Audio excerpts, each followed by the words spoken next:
Y como les comentaba, pueden tener microvellosidades. Es rarísimo, súper rarísimo de ver. Es raro, pero no imposible. ¿Sí?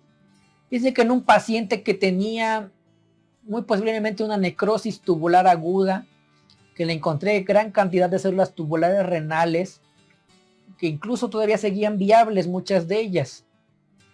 Estaban vivas, pues. Porque estaba el proceso agudo, estaban las células desprendiéndose en el momento y vaya, la morfología estaba bien conservada. Y fíjense que yo al momento de estar tomando las fotografías, yo vi esta célula que les estoy mostrando acá, y a 40 por yo no le vi ninguna peculiaridad.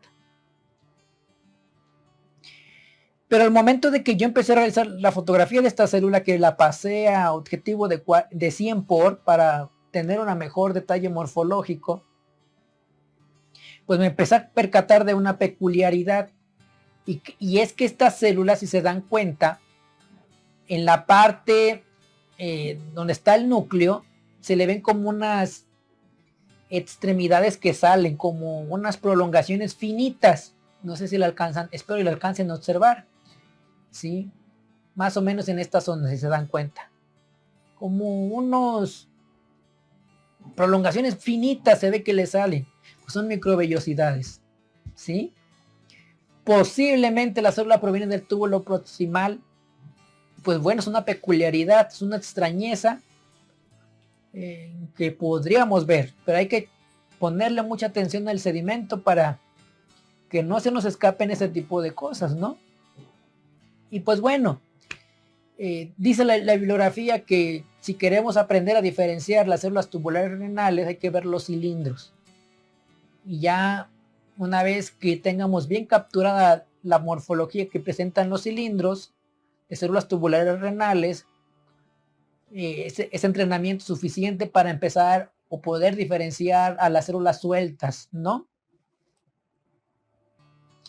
¿Cuál es el significado clínico de las células tubulares renales? Bueno, en cualquier cosa que genere alteración del túbulo renal, las células van a desprender. Ahora, esta alteración puede ser primaria o secundaria. ¿A qué me refiero con esto? A que la patología empezó en túbulo, o puede que alguna glomerulopatía, conforme pasa el tiempo, empieza a afectar la funcionalidad de los túbulos. Entonces al ratito, los pacientes que tenían glomerulopatías y que a lo mejor solamente tenían proteinuria o eritrocitos dismórficos, al ratito van a estar presentando células tubulares renales. ¿Por qué? Porque los túbulos ya se están comprometiendo también, ¿sí? Ahora, las células tubulares renales pueden desprenderse por cuestiones tóxicas. Por ejemplo, algún medicamento que me haya causado problemática porque no lo tolero. La presencia de algún metal pesado, la hemoglobina o la bilirrubina son citotóxicos que también pueden desprender a las células.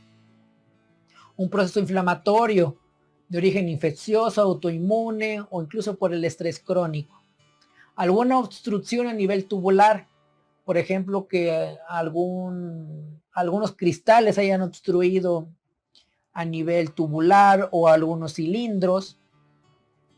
Procesos de necrosis secundarios a una hipoxia o un proceso sistémico que al final, recuerden que al final de cuentas los aparatos y sistemas no se encuentran aislados de todo lo demás. Las condiciones a veces sistémicas también pueden comprometer a la larga a diversos órganos y sistemas. En este caso, por ejemplo, la hipoperfusión puede generar problemas a nivel renal. Pues claramente, que empieza a llegar poca sangre al riñón genera problemática. La sepsis en la que hay un cuadro inflamatorio sistémico exacerbado puede afectar a nivel renal, la diabetes incluso, puede generar estrés celular en las células, lo que puede generar que terminen desprendiendo, ¿sí?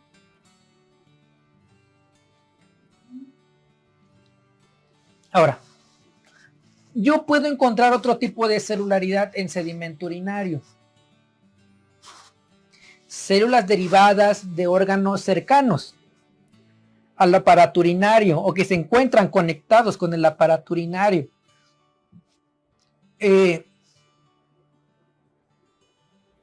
Una de ellas son las células de origen prostático. Ahora, las células que vamos a ver a continuación no es que sean reportables, sino más bien la utilidad que tienen es no confundirlas con los elementos que tienen verdadera importancia. Porque, por ejemplo, en el caso de las células prostáticas tienen una apariencia muy similar a las células tubulares renales. ¿Sí? Pero ¿en qué condiciones voy a ver a las células de origen prostático en el sedimento urinario? Pues las voy a ver cuando el paciente haya eyaculado previamente a la recolección. Entonces van a llegar células de origen prostático al sedimento. ¿Sí? Entonces, por regla general, las células prostáticas deben de estar acompañadas de espermatozoides. En algunas ocasiones me llegan y me preguntan, químico, esta es una célula de origen prostático. Y les pregunto yo, ¿viste espermatozoides? Y me responden, no. Entonces me pregunto yo, ¿cómo asumen entonces que es de origen prostático? ¿Sí? Deben de estar los dos sí o sí. Pues claramente son elementos que provienen del mismo sitio. Deben de estar los dos presentes. ¿Ok? Como les comentaba, su importancia es no confundirlas con las células tubulares renales. Si yo estoy viendo que hay espermatozoides y veo que una célula se parece a una célula tubular renal, pues se me hace que a lo mejor no es tubular renal y es prostática.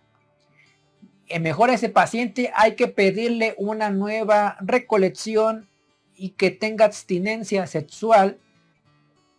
Y ahora sí, ya voy a ver el sedimento y veo el sedimento y no hay nada, pues fue entonces prostática. Y si sigue estando presente y ya no hay espermas, entonces es tubular renal. Entonces este es para ese tipo de circunstancias.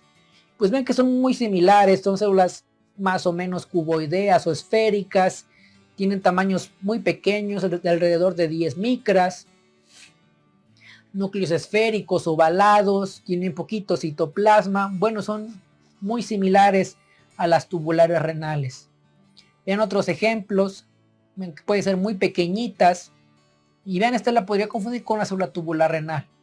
Pero en el momento que hay espermatozoides, hay que sospechar que podría ser prostática. Y que lo ideal sería mejor pedirle una nueva recolección para evitar clasificarla incorrectamente. ¿Ok? Vean, pueden estar aisladas como esta de la izquierda o en una monocapa, ¿sí? Por otro lado tenemos a las células endometriales. Y uno pensará, pues, que hace algo del endometrio en orina. Bueno, esta celularidad yo la veo cuando las pacientes se encuentran menstruando o acaban de terminar su menstruación. Recuerden que durante la menstruación se desprende el endometrio, junto con las células endometriales, vaya. Entonces, claramente esto puede contaminar la orina y yo las puedo ver en el sedimento. El problema de esta celularidad es que la podría confundir con quién. La podría confundir con urotelio, la podría confundir incluso con alguna malignidad, una neoplasia. ¿Sí? Por estas razones es importante tener los datos clínicos de los pacientes. ¿Cómo se presentan estas células? Se presentan en grupos más o menos redondeados de células que tienen muy escaso citoplasma, ¿sí? Muy escaso citoplasma, y como son células que ya están muy degeneradas por el proceso de menstruación, pues vean que incluso los núcleos se ven como si estuvieran vacíos. Esos núcleos vacíos es un signo de degeneración. Vean qué poquito citoplasma tienen, se presentan en grupos, células como que más o menos tienen la misma morfología, Y de nuevo las vemos en mujeres que están menstruando, ¿sí? Vean aquí es la misma paciente, vean cómo de poquito de citoplasma tienen, ¿sí? Y pues bueno, vean que aquí en la bibliografía está descrito tanto en citología urinaria como en uroanálisis. Esto que les estoy mostrando aquí abajo son fragmentos de la guía japonesa de sedimento urinario, y ven que son grupos de células que es curioso porque cuando vemos el sedimento urinario vemos que hay células escamosas y vemos que están estos grupos presentes de células compactas con escaso citoplasma. Cuando veamos esto hay que corroborar que la paciente esté menstruando o que tenga algunos días de haber terminado de menstruar, ¿sí? Si me preguntan cuántos días después de la menstruación se siguen viendo, no hay una respuesta. Podría ser 5 días, incluso después de esta situación. Pero pues siempre hay que correlacionar con el paciente. Y van aquí otra peculiaridad. Esto nada más se los muestro de mero ejemplo porque de nuevo no es que lo deban de reportar, sino pues para que vean que también pueden encontrar otras cosas interesantes.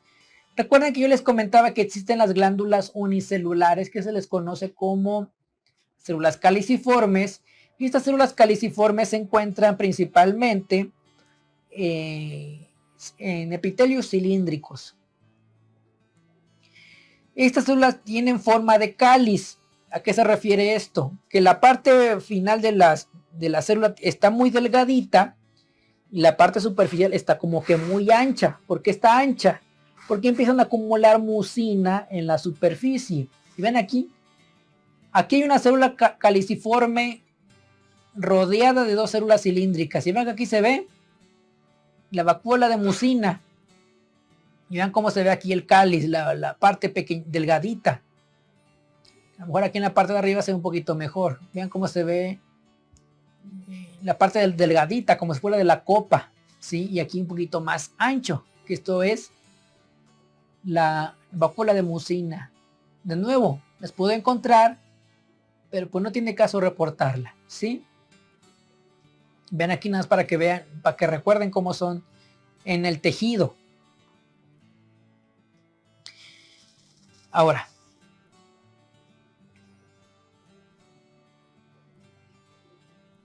por otro lado, tenemos a las células mesoteliales. A diferencia de las que les acabo de mencionar, estas sí tienen significado clínico. Sin embargo, es un poquito complicado poderlas diferenciar. ¿Por qué? ¿Por qué tienen significado clínico? Porque claramente el mesotelio no lo debo de encontrar en orina. Cuando yo encuentro células mesoteliales en orina, está indicando que hay una fístula que está conectando la vejiga con alguna cavidad serosa, ¿sí? En este caso, el peritoneo, por ejemplo. La cavidad peritoneal. Por esta razón tiene significado clínico, porque está una fístula conectando ambos sitios y pues claramente el paciente debe de someterse a cirugía para poder cerrar esta abertura. Son células pequeñas de 20 micras de diámetro, citoplasma es grueso, núcleos redondos u ovalados que se ubican en el centro de la célula. Los núcleos son de tamaño uniforme, es una diferencia con el urotelio. La membrana nuclear es gruesa, la cromatina es ligeramente granular y puede haber nucleolos. Sin embargo, la célula cuando está aislada puede que sea muy problemático diferenciarla como está aquí abajo. Para serle sincero, yo si la veo así aislada, yo podría pensar que es un macrófago posiblemente, o incluso urotelio. Pero aquí la característica morfológica que me ayuda a diferenciarla en la presencia de una estructura que se denomina ventana citoplasmática. La ventana citoplasmática se genera cuando están unidas dos células de urotelio. Cuando están unidas dos células de urotelio, en esta unión se ve como una zona clara, que esto se le denomina ventana citoplasmática, ¿sí? Y esto es característico del mesotelio y lo ayuda a diferenciarlo. Que vean, a nivel, ya con una tinción, por ejemplo, estas que son de Giemsa o Microdubal Giemsa, vean casi se ve la ventana citoplasmática, ¿sí? Se ve perfectamente bien. Son células del mesotelio y son las únicas de estas últimas células que les acabo de mencionar que valdría la pena reportarlas porque estas sí tienen significado clínico. Y pues bueno,